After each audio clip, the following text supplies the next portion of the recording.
Channel 6.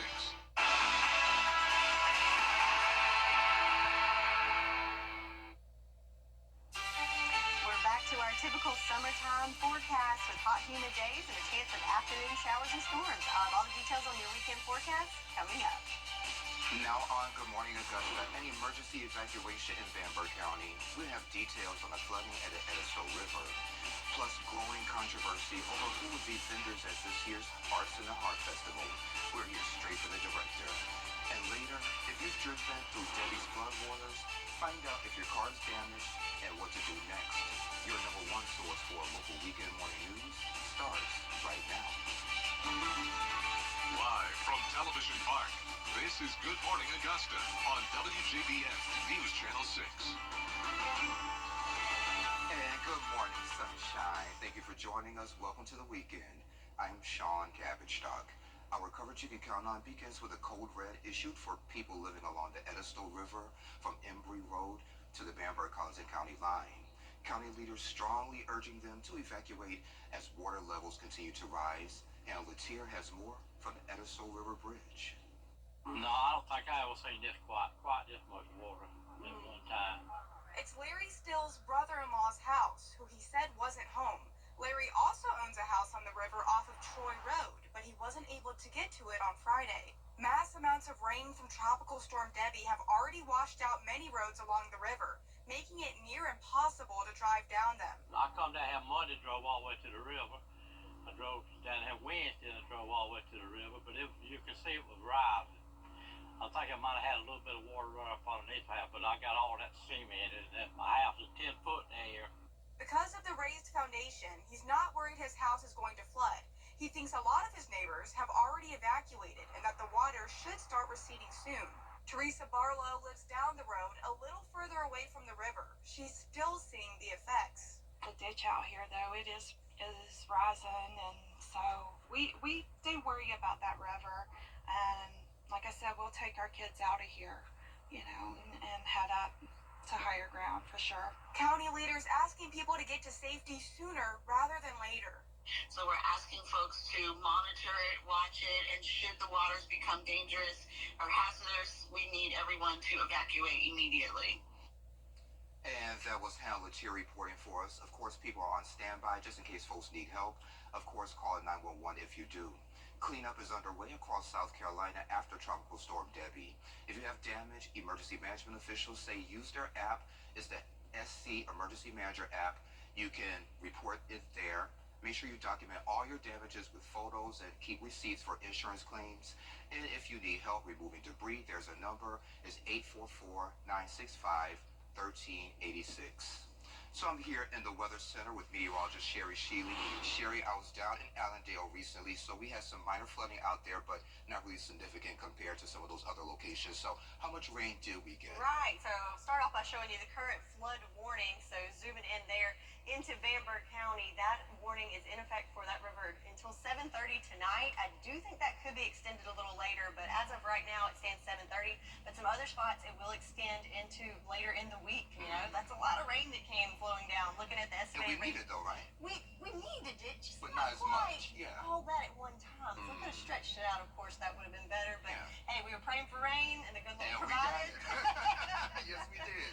But yeah, big numbers there. If we look at our estimated rainfall totals for the last 7 days, so looking at Bamberg County, almost 13 inches. So that is a lot of rain dumped on that area. So no surprise with the flood warnings in that neck of the woods. 10 inches, a little over 10 inches there in Allendale and Sylvania. Only 3 inches here at Augusta, which I say only because compared to, 10 to 12 inches, that's not very much. But certainly we did get some much needed rain in all areas of the CSRA this week, thanks to Debbie. So looking at our Terry Lambert Hyundai Skyview cam up in Rhode Island, you can see Debbie still wreaking havoc up there. They've got the rain. Look at the waves crashing. So certainly we've stretched out this week with a lot of Debbie up and down the East Coast, but finally making way and catching another gear up into New England, moving into Canada later on today. It is now a post-tropical cyclone, Debbie, but zooming in closer to home to us, looking good. We're all in the clear right now, except for at the lower levels. Do have some fog that's to contend with this morning, and that kind of mist that's kind of limiting visibility. In Augusta and Aiken down to 4 miles, and Barnwell 3 miles, and Sylvania California down to 2. So keep that in mind as you hit the roads this morning. Temperatures in the 70s, not feeling too shabby there, but we do have a heat advisory that's in effect for Bamberg County. So we'll go over the temperatures that you can expect for today and the details on that heat advisory and a hot, humid weekend on tap, all coming up in your full forecast. Back to you, Sean. All right, sounds good, my friend. Thank you. The very popular Arts in the Heart Festival is set to take place in just a few weeks, but there's a growing controversy over who will have a booth in this year's event. Here's Isabella Moody. With the annual Arts Festival moving back to Broad Street, space is limited, and some who have been a part of Arts in the Heart for years are upset. Drum Circle Augusta has been a part of the festival for years and went to Facebook to share what happened. The backlash from users toward Greater Augusta Arts Council was heated. We do not intend for any of this to happen. We are a peaceful group. We will continue to do what we do. And I only hope that the public are the ones with these questions. I hope their questions are answered. There had been discrepancy between the Arts Council and Drum Circle Augusta on whether rules were broken, which, according to Mackenzie, was proven false. The Arts Council then shared their side of the situation on Facebook. We're sorry it happened. We're sorry that it had to stir up so much fuss on social media. It wasn't fun for us at all, but we did issue a statement really clarifying things about the festival that people didn't understand. Some vendors wish they could have had more information about why they were denied a booth, since they've been a part of the festival before. It'd be better to have said, we see from our records that you were here before, and we did pay you guys, but this is how it's done now. Like I said, if you're going in a different direction, say, we're going in a different direction. We can understand that. Durant understands that some people think the changes mean fewer local artists, but she says that's not the case. The local artists who applied, a very high number got into the fine arts and craft area, and we had a number on the wait list. When we had to move back from Telfair back to Broad Street, we weren't able to clear anyone off the wait list this year because we had less spaces for fine arts and craft. Of course, our Young Artist Market is 100% local. Our community stage is 100% local. Our Global Village cookers are 100% local. So we're very happy with the numbers that we bring in. In the end, Drum Circle Augusta does not want people to boycott Arts in the Heart. Mackenzie and other members believe children need art and music. Music is important. Our street performers are important. Everything that we do is for children. It's important, and music is important to children. And that was Isabella Moody reporting for us. The festival draws in about 100,000 people from all over the country over the 3-day festival. Freshmen are now moved in at Augusta University. For university staff, student move-ins are routine, but for freshmen, it's just the start of many new experiences. Some already know their major, while others are still figuring things out, and that's okay. One freshman is sure that AU is the right place to start her journey. I chose nursing because my mom's a nurse, and just hearing all the stories of what she's encountered, I just really enjoyed. It just seemed like something I would want to do. And then I chose AU because I've visited before, and then after orientation, I was like, yeah, this is definitely somewhere I want to go. And of course, there will be more move-in days planned for this weekend. School leaders expect nearly 11,000 students this semester. A special pinning ceremony for Peach State scholars. The Peach State Health Plan and the Medical College of Georgia at AU have teamed up for a new 3-year medical program. It lets students finish med school in 3 years and jump straight into primary care residency in rural Georgia. Aiken Tech holding another pinning ceremony for the School of Health Sciences. More than 60 summer graduates were recognized. Students from 5 health science programs received their pins for their hard work. School leaders say every graduate has already secured a job, achieving a 100% higher rate. Rural Health continues its Health Centers Week with the Children's Health Fair. It's today from 8 until noon over at Rural Health that's on Clyburn Place in Aiken. There'll be free health screenings, haircuts, games, school supplies, and so much more. It's a way for them to celebrate and let more people know about community health centers across the country. You can get free medical services today at a health fair here in Augusta. That event runs from 9 until 1 over at Piedmont Augusta Suite 2A. Walk-ins are welcomed until 11. Services include free dental cleanings, eye exams, sports physicals. No insurance is needed. And if you need to sign up for Medicare or Medicaid, you can do so today at Augusta Tech. There are 2 sessions, one from 10 until 12, the other one from 1 until 3. And the Georgia East Augusta Central Labor Council is hosting the event just to help you with enrollment. A local author is sharing stories about rural Georgia history. Dr. Mary Stewart will introduce her book, Standing on Our Ancestors' Shoulders, in the Fellowship Hall at Gospel Water Branch Baptist Church. They'll be from 2 until 3:30. She interviewed 25 people born between 1930 and 1950. Dr. Stewart told me she was inspired by a chat with two sisters. And we were talking about, because I was raised in the country in Kentucky, we were talking about outhouses and those kinds of things. And they shared that that community really was a number of black families. It was not only outhouses, they did not have electricity. Wow. There were many other limitations, dirt roads, etc. And when I asked our stories about daily life shared in regards to that, their responses that they didn't think so. So I started to explore and found that there were not any oral accounts of that life during that time period. And again, that event is today from 2 until 3 over at the church in the Fellowship Hall off of Fury Ferries Road in Evans. Today you can strike for a good cause. We have more on a fundraising event that the whole family can enjoy. See you in about 3 minutes. From the time I was a little girl, the only thing I ever dreamed about was forecasting the weather. This is Jennifer Trexie. Look, I see a pink city. I'm reading these trees down, and so do not drive. I mean, I remember watching weather forecasts on TV while my friends were watching cartoons. I guess I was a bit of a nerd. When I grow up, my ambition is to become a successful meteorologist. So for me, being chief meteorologist here at News Channel 6, it's a dream come true.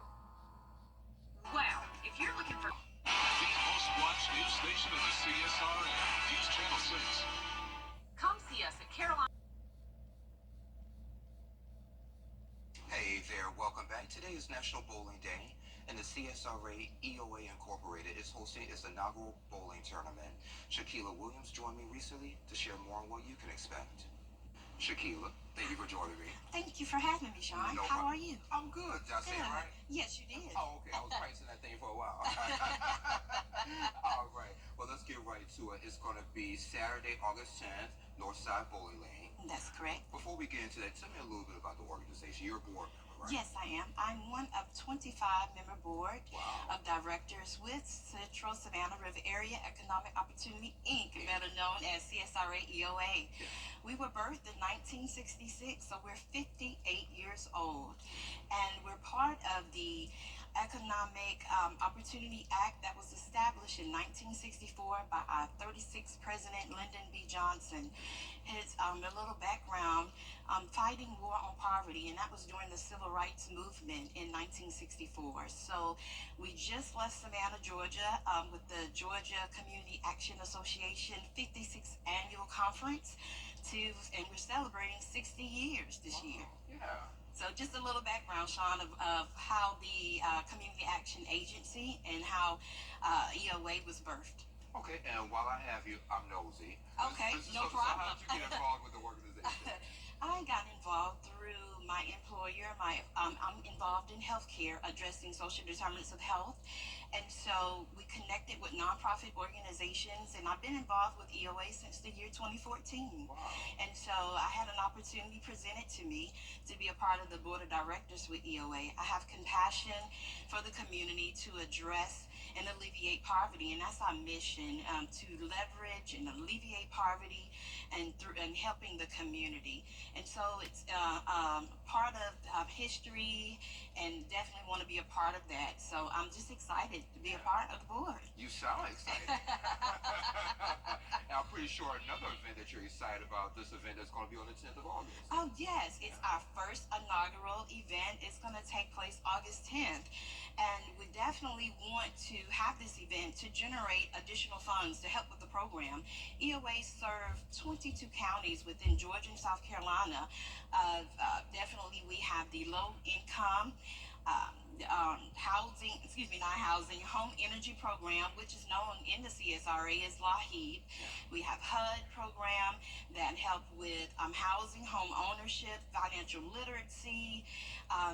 The SSV, the supports families for veterans, and many, many more. And so we do have generated funds that are restricted with federal grants. And so this event will allow CSRA EOA to have some unrestricted funds to help more in programs and additional offset costs within the agency. So I'm super excited. Now, Sean, I am not a bowler, but I think it's the Virgo in me. I'm a little competitive, so I'm going to go out there and have fun and inquire all the people in the CSRA to come out to support and us. And now, if you can't bowl, please, we want to have everyone to come out and donate if possible. Every little bit helps the agency because we're here for the community in the CSRA. I love it. So you know, Sean, I have so much compassion. Yeah, I can tell. So this is also going to be around National Bowling Day. Yes, it is. Yeah, so why'd you guys want to kind of have it with National Bowling Day? Well, it's actually a great idea, National Bowling Day, to get out, to get active. You know, some people may want to come out and bowl, but just to kind of have us to come out, come together, and have a great activity, acknowledge that National Bowling, and generate those funds as well, and have donation. It's going to be fun, and we want to get the entire community out. So just wanted to think outside the box and be creative. And Shaquila. There we go. Shaquila. There we go.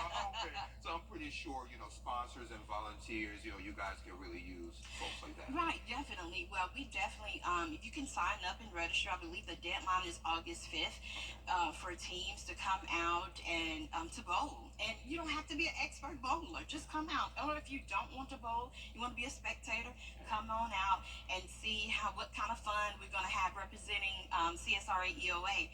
And definitely we want to have the community come out and sponsor and acknowledge with those funds if possible so we can do more work in the community because that's what it's all about. Absolutely. So those teams you were mentioning, any number to the team? I believe it's 3 to 4 per team. Yeah. Yes. Definitely sign up. And there's a QR code. We have a flyer going out where you can register. And if you don't meet that deadline, like I said, you can still support and donate funds. All right. And Shaquila, thank you for joining us. And again, it's going to be today from 2 until 3:30 over at Northside Bowling Lane. Sherry has a check of our forecast. She's serving up heat with a side of showers later. She has those details next. The Live 5 for 6 mobile app. Download it today. The Salvation Army. To get the weather you need to see the whole picture. That's why Live 5 for 6 gives you the Skyview network. Get a live view of traffic and weather from all over the CSRA. Available online 24 hours a day at WJBF.com and the free Live 5 for 6 mobile app. The WJBF Live 5 for 6 Skyview network. Powered by Terry Lambert Hyundai. Low prices, big selection, and committed to quality customer service. Now, your most accurate forecast with WJBF Live 5 for 6. So check out this shot on our Terry Lambert Hyundai Skyview Cam in downtown Augusta. So we've got the big, beautiful sun there greeting us to welcome us into the weekend, but it's covered up by this haze and foggy mist there, kind of creating a little glow around there. Kind of a cool shot though. It's been nice to see that sunshine this morning. 73 degrees here in Augusta. Wind's nice and calm, but again, because of that foggy, misty haze, visibility is limited down to 4 miles here in Augusta, and other spots down to as little as 2 miles. So if you're heading out this morning, make sure you've got those headlights on and give yourself a little extra time to get to your destination safely. Looking at across the nation, check out these temperatures. So we're in the 70s along most of the East Coast, but if we've moved further west, how about 40s? Been a long time since we've seen that. 49 degrees there in Bismarck, 58 in Billings, Montana, but of course a lot warmer than that here in the southeast. So our farmers forecast looking great compared to last weekend, so much improvement, which should be expected thanks to Debbie. And remember, this came out on Thursday, so the data cutoff doesn't really show the full effects of Debbie because you can see that we still have Bamberg County there in that first level of drought. I think once that's updated, we will see great improvements there considering there's a flood warning in that neck of the woods, so that should not be the case with the first level of drought there. But overall looking great. That much needed rain. Yes, we got a lot of it at one time, but we will definitely see some benefits from that. And we do have some rain chances coming up over the weekend as well. So looking at the next couple of days, kind of that typical summertime pattern with about a 30 to 40% chance of showers and storms each afternoon, as we are almost 3 inches of rain here in Augusta for the month. So along with more moisture, that makes our humidity, we are in that oppressive category, as we can see on our sticky meter for the next 24 hours. So got a little bit of break from the heat over the last couple of days, but now the humidity is definitely in full play. But ironically, I guess you could say, it's feeling toasty and sticky out there, and it's National S'mores Day, so that kind of goes along with it. Looking at the day planner for today, in the 70s this morning, warming up into the 80s by lunchtime. Air temps not too bad, in the lower 90s by this afternoon, which is where we should be. But again, factoring that humidity, going to feel more like triple-digit heat. So let's look at that futurecast for the next 48 hours. Not too shabby throughout the morning, just a few clouds in there. But then when we get into that magical afternoon time, that's when we'll start to see those afternoon pop-up showers and storms. Notice, though, very, very isolated in nature. Nothing widespread and not a lot happening there. But again, you can't rule it out with the heat and humidity as we go through the afternoon and evening hours, but mainly just looking at a partly cloudy Saturday. Then when we get to Sunday, pretty much the same thing. I think a little more widespread as we get into the afternoon hours of Sunday. As you can tell, a little more coverage there, but again, not a huge washout day. Not going to bring us a whole lot of rain in terms of accumulation. Just kind of that typical when you get in the heat of the afternoon, see those storms pop up. In fact, timing the trouble, again, in the afternoon hours, anywhere from an isolated to scattered event for us in the afternoon. And when it comes to rain totals, again, not adding a whole lot to the gauge there, as we don't really need it, as over the weekend looking at a total of maybe a quarter of an inch in some spots. So your weekend forecast in the 90s with a chance of afternoon showers and storms each day. And then as we go into next week, check it out, we will dive back into the 80s later next week. I know you're excited about that, Sean. Well, I'm excited for that and not all this rain. So, yeah. Drying out just a little bit. Yeah, thank you for the rain share. Okay, why you should just sit back and do as little as possible today. Not because it's the weekend, Sherry. What's trending is next. At Hammond Hills Animal Hospital Law Shop work. Well, y'all, welcome back. Time to take a look at what's trending. So, what if you couldn't work for money, Sherry? Would you work for sandwiches? I don't know if sandwiches will pay the bills, Sean. I don't think so either. That's what Kate Blanchett said happened to her during her first Lord of the Rings movie. The actress telling Watch What Happens Live host Andy Cohen that she basically worked for free sandwiches, and she was able to keep her elf ears. Orlando Bloom, who played, let's see, I can't help you on that. Hey, in the original trilogy, also says that he wasn't paid what he thought he deserved, earning about $175,000 for all 3 films. That's a lot of money. Yeah, but for actor, there 3 films? Hey, every little bit helps. Yeah, guess better than sandwiches. I would work for groceries, though, not sandwiches. So today is National Lazy Day. So the day is all about kicking back and doing as little as possible. You can lounge in a hammock, read a book, enjoy a glass of lemonade. You know, it's all about relaxing. And there's not much information about the day because it's meant to be lazy. So not sure what to do, just remember, if you can't reach it, you don't need it.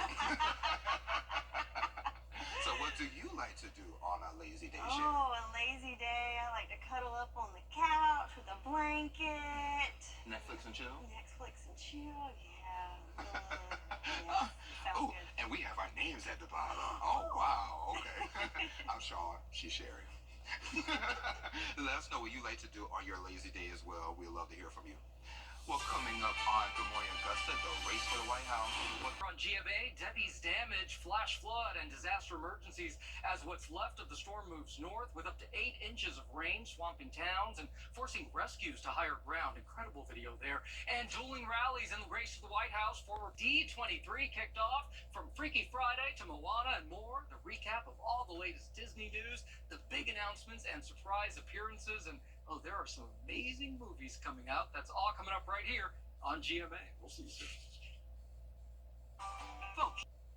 Live from Television Park, this This is Good Morning Augusta on WJBF News Channel 6. It's 7:34. Thank you for staying with us. I'm Sean Cabbage-Stock. This week marks 10 years since 18-year-old Michael Brown was killed by police in Ferguson, Missouri. Activists honored his memory with a march through the city, chanting and singing as they walked. At a memorial site, his father released butterflies in tribute. His death became a symbol of the national conversation about policing and race relations. The race for the White House is heating up as Vice President. 61 people are dead following a plane crash in Brazil. Officials say the two-engine turboprop from a local airline crashed into a residential area. The plane lost control and dropped 17,000 feet in 1 minute.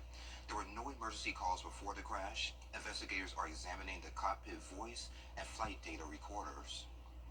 Time for another check of the forecast with Sherry. So thankful to see that sunshine right there, my friend. Absolutely, yes. It's always easier to wake up whenever the sun's out. Yes. The last couple of mornings with the gloomy skies, it's hard to get out of bed. But looking at our Terry Lambert Hyundai Skyview Cam in Waynesboro, yes, we've got the sunshine, but covered up by a little bit of haze, a fine mist, a fog, if you will, in some areas.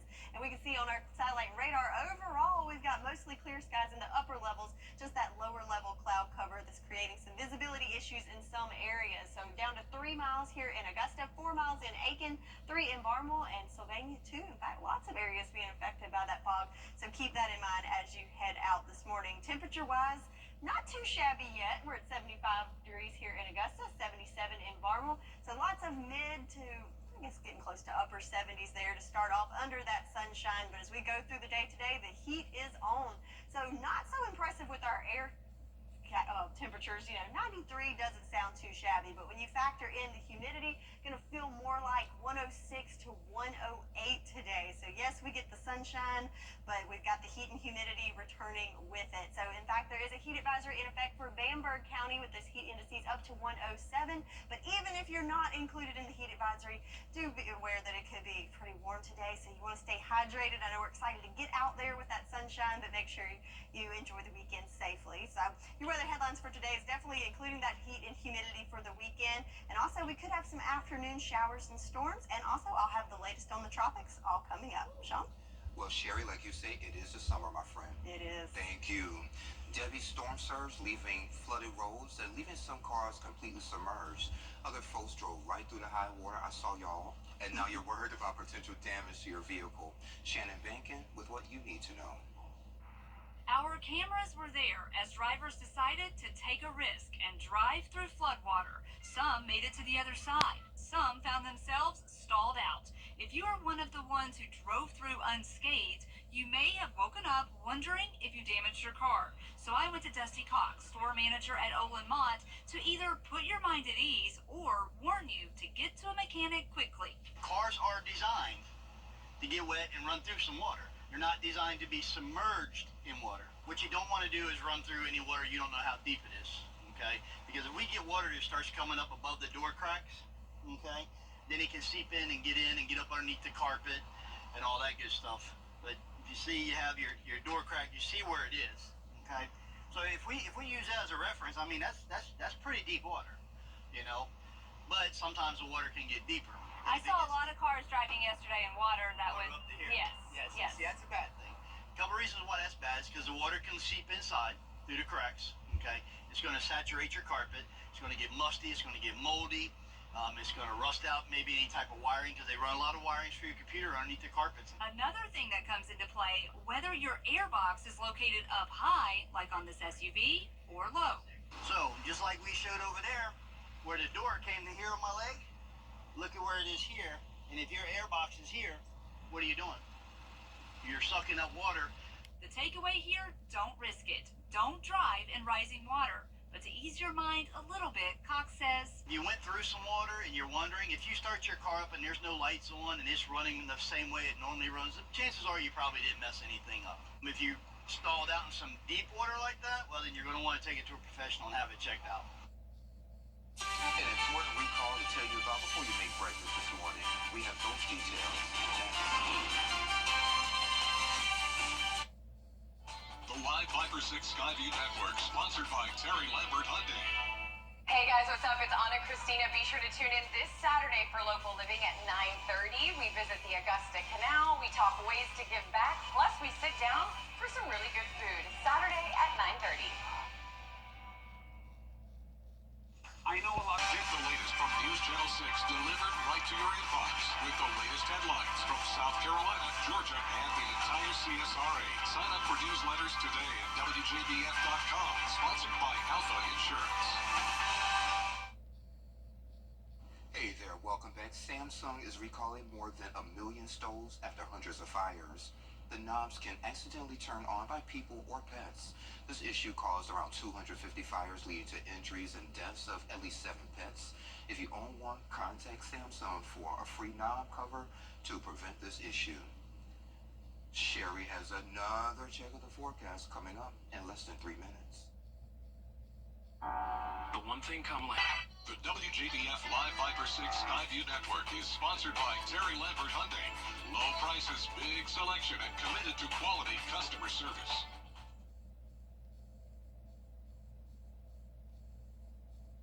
Now, your most accurate forecast with WJBF Live Viper 6. Welcome back. Let's take a live look on our Terry Lambert Hyundai Skyview cam at the Augusta Regional Airport. We've got some blue skies, just a few little wispy clouds in there. It looks like winds are nice and calm out there. 75 degrees here in Augusta under mostly sunny conditions, but we do have that fog to contend with this morning, so visibility is limited down to 2 miles this morning, so keep that in mind, and please stay safe out there on the roads. But on the upper level of the atmosphere, looking good. Not a whole lot to see there as far as clouds or moisture. You have to pan out and go well to our north where there's some showers and storms up in New England and going towards Canada. Well, it should be no surprise to you that that is associated with Debbie. So Debbie now a post-tropical cyclone up there just around Quebec. Still though, the remnants though bringing some rain down into the New England states and even mid-Atlantic states there. So current stats, I find this very interesting here, the movement. So wind 35 miles per hour, no big deal there. But moving to the northeast at 39 miles per hour. I don't know if you recall or not, but at times when it was stalled out along our coastline, Debbie was moving less than 5 miles per hour. So definitely picking up speed there and moving on out of there. Probably won't talk about her much longer, but we do have another area of interest there in the tropics. This is likely to become Ernesto, our next named storm later on in the week. About an 80% chance of development, moving towards the greater and lesser Antilles. Of course, still very far out to track, but certainly something we are keeping in mind as we head towards the peak of hurricane season. But back at home, it is all about the heat and humidity today. As we look at our sticky meter, we are in the oppressive category throughout the day today. So yes, we get the return of the sunshine, dry out just a little bit, but it is certainly going to be hot and humid. So kind of more of that typical summertime pattern where we've got the hot, humid days, and you can tell just a chance of some scattered and isolated showers and storms each afternoon for the next several days. So let's see how that plays out there on our 48-hour futurecast. Just a few clouds to contend with this morning, but as we go into the afternoon hours, with the peak heating of the day, that's when we'll start to see some isolated showers and storms pop up in there. But as you can see as we go through the hours of the afternoon, very isolated, not a widespread event, not a washout by any means.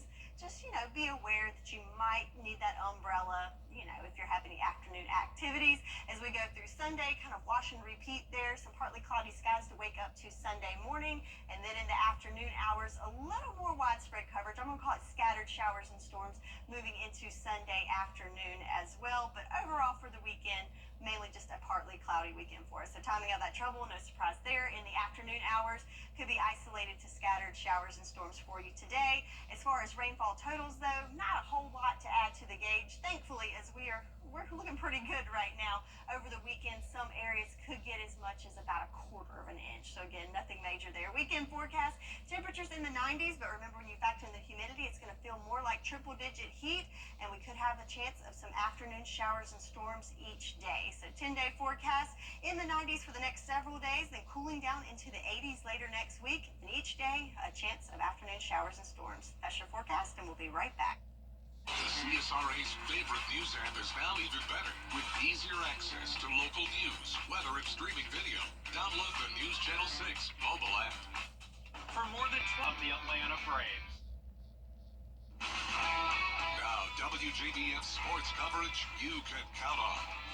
We are just 1 week away from the start of high school football, and teams around the CSRA are using one last scrimmage to make some final adjustments before the season starts. Over at ARC, the Musketeers hosted their final scrimmage before they open their season next Friday against Burke County in the Bear Den. Head coach Keenan Grissett spoke about how hard his team has been working and what he's most looking forward to about getting back on the field and under the lights. Definitely proud. I think we left a couple plays out there on the grass, but as expected for it to be the first game. But work is still to be done. A guy that's never really satisfied, they'll tell you that. But it's a work in progress, so we process over product for sure. No better time of the year than right now. Friday night football, baby. Absolutely. The Musketeers open their season with a non-region matchup against Burke County. That game starts at 7:30 p.m. next Friday. Over in the MLB, it's been a rough season for the Braves. They lost their Cy Young Award favorite to elbow surgery after 2 starts, lost their reigning NL MVP to knee surgery, lost their starting catcher, their center fielder, and second baseman for about 2 months apiece, and then recently they lost their mascot Blooper to a calf injury. But through it all, they've pretty much stayed in contention in the wild card race. That is until maybe this week. Earlier this week, the Atlanta Braves got shut out at home in back-to-back games for the first time in 10 years. And since then, it's been pretty rough. They followed those losses up with 2 more on Wednesday and Thursday, which means they were swept for just the 3rd time this season. The Braves dropped into 4th in the wild card race, and as they opened their series against the Rockies on Friday, they looked to get a win on the road, but they fell 6-5, which extends their losing streak to 6 games. Game 2 of that series on Saturday is at 8:10 p.m. In some good Braves news, the MLB announced on Friday that on August 2nd, 2025, the Braves and the Reds will play a regular season game inside the Bristol Motor Speedway. This is what the view will look like from the last great Coliseum. We can't wait for the 2025 Speedway Classic. At the Wyndham Championship, round 1 took place on Friday after storm damage delayed the opening round. 18 holes in, and there's already a breakaway leader in Beau Hossler, who shot 10 under to open play. Thanks to 5 birdies and an eagle on the front 9, Hossler holds a 2-stroke lead over Billy Horschel, with Nick Taylor in solo 3rd at 7 under. Former Georgia Bulldog Davis Thompson finished round 1 in a tie for 15th at 4 under, and Aiken native Kevin Kisner shot 2 under on the day and is currently in 39th. With 3 more rounds to play, we'll keep an eye on the Wyndham Championship and bring you updates throughout the weekend. You can't always choose the weather, but you can choose your weather app. Go with the most accurate and most trusted, the Live 506 mobile app. Download it today. The one thing, give me a call, let's set up an appointment, we can get it figured out. And time for another check of the forecast. So it's going to be a hot and humid weekend. Can't rule out some afternoon showers in stores, but overall, I think it's going to be a partly cloudy day. Just a hot one, which should be expected for this time of year. You know, dry out a little bit, heat up, you know. So no tropical systems to deal with? Not for now. Not for Stay now. tuned. Stay tuned. Y'all, thank you for joining us. We're back at 9. Come on back to here.